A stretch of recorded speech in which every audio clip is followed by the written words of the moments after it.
ఈ బావబామతులు గట్టి పోటీ ఉంది కదా. స్వామివారి వస్త్రాలు పాట వేమూరి నరసింహ గారి పాట 6,000 రూపాయలు రెండోసారి, 6,000 రూపాయలు రెండోసారి. రాంపూర్ నాగేశ్వర గారి పాట 6,100 గట్టిగా డ్రాన్స్ కొట్టాలండి.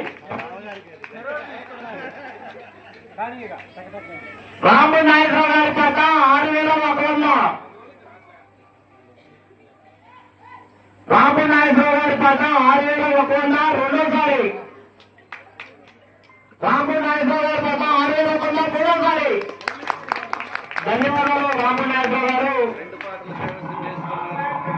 స్వామివారి వస్త్రాలు దేవస్థానం కైవసం చేసుకున్నారు 6,100 రూపాయలకి. వారికి వారి కుటుంబానికి ఆ గణనాథుల ఆశీస్సులు ఎల్లవేళలా ఉండాలని